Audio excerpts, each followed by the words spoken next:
He only had a small cameo in it where he's doing an interview before his execution, and you can see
Why, hello there, YouTube, and welcome back to 31. I'm Random Ross, and it is day 3 of 31 and day 3 of Rob Zombie Week. And for this one today, I thought I'd wrap up on the Firefly trilogy and give you a review on Free From Hell.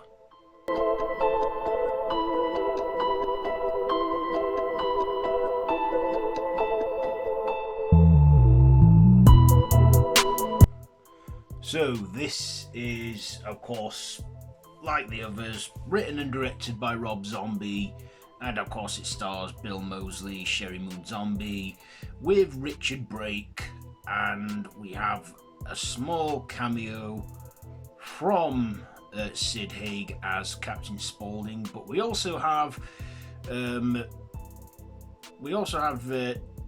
Jeff Daniel Phillips, Dee Wallace, Danny Trejo, a whole big cavalcade of, veteran actors from the horror genre that are in this.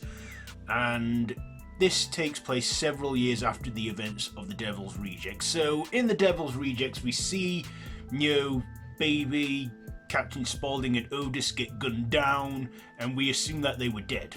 Turns out they didn't die. They survived their shooting, and they were imprisoned. And several years after, Captain Spaulding speaks out a day before his execution and dies. But of course, we all know what happened with the late Sid Haig. So then Winslow, who is the half brother of Otis, breaks him out of prison. They then eventually manage to get Baby released by, holding the warden hostage and that of, Baby's warden, played by Jeff Daniel Phillips. We also get Dee Wallace in there as a prison guard, Greta. And we, then, of course, the Free From Hell escape to Mexico, where it's just in time for Days of the Dead. And, of course, along the way, Danny Trejo's crew, what's his character's name? Rondo, have a big bloody fire out with them, and in a big explosive finale, and of course the Free From Hell live to reign terror again. So that's the essential plot there. So what did I like about this? Well, I didn't think it was the best in the three, but it's definitely watchable. Again, it's also got more like psychological thriller vibes in it, but yeah. And of course this had to be rewritten and redone quite a bit due to the passing of the late Sid Haig, who played Captain Spaulding.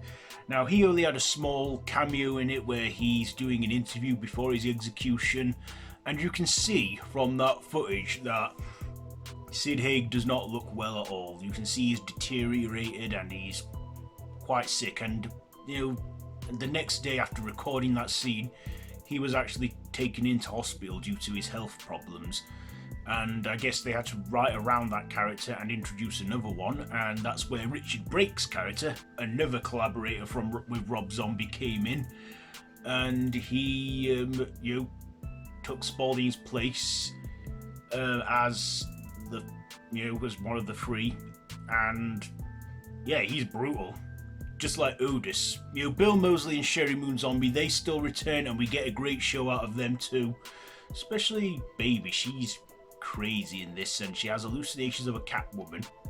Then there's her prison guard, Greta, who's played by Dee Wallace, and I literally did not recognise Dee Wallace in this. In fact, if I had not stuck around for the credits, I would have not known that Greta was played by Dee Wallace, because when I saw the credits, I was like, hang on, Dee Wallace was in this.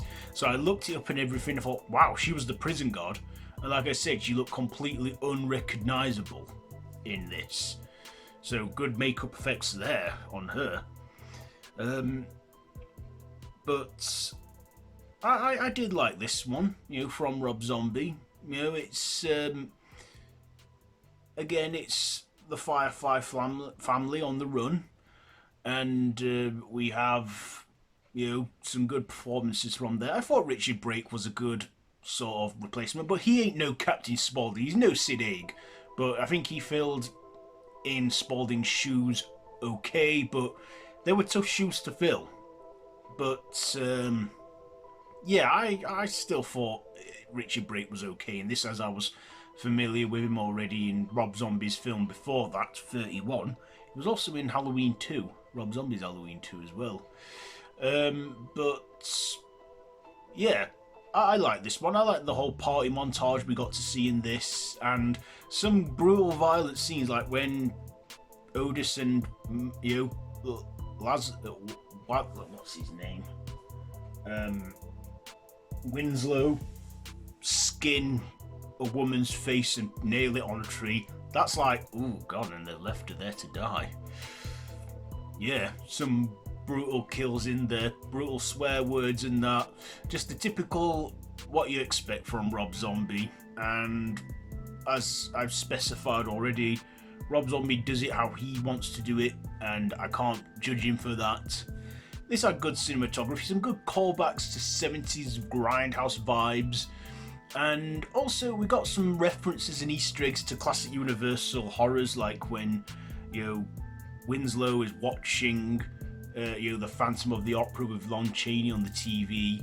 That's what I also like, how Rob Zombie, as we all know, he's a huge fan of the Universal horrors. But was this as good as The Devil's? No. The Devil's Rejects, I've got to say, is the best one in the trilogy. I've had to rank them. The Free From Hell would be number 3, number 2 would be House of a Thousand Corpses, number 1 would be The Devil's Rejects, because to me that's my favourite in that trilogy. So, yeah, and Rob Zombie, I guess you like him or you don't. Me, I personally like his films and his horror. I mean, yeah, he's, like many good filmmakers, he's had an off day and has produced some films that aren't that brilliant, which we'll get to, because like I said, I'm reviewing the 8 of his 9 films, except for 31. Like I said, I reviewed that last year in the finale of 31. But, Rob Zombie's, Free From Hell, does it have any... Yeah, I guess it's got a few slow moments and a few dull moments. Like there's a bit where they're toying with in the house, and they're doing a home invasion, and they have that clown that pisses himself. But yeah, we got a lot of good cameos in this. I did like that, and it was probably a good conclusion. And I don't know if there'll be a 4th movie of these lot. Right now, I just think it's good as a trilogy, and if there must be another one, yeah, okay, I'll give it a shot, but, Free From Hell, where am I going to rate this one? I think I'll give Free From Hell, I will give it... I'll give it 3.5 stabs out of 5. 3.5 stabs out of 5 for Free From Hell. So there you go. There is your review for today. My review for today from 31. So let me know down in the comments if you've seen this one. If you like this video, be sure to give it a big thumbs up, share with your friends. Feel free to subscribe to the channel if you haven't already, and to hit that notification bell. All of my social media links are down below in the description, so you can check all that out. So yeah, I've been Random Ross. This has been 31, day 3, Rob Zombie week, day 3. And I will see you tomorrow for another one. So, until next time, don't have nightmares.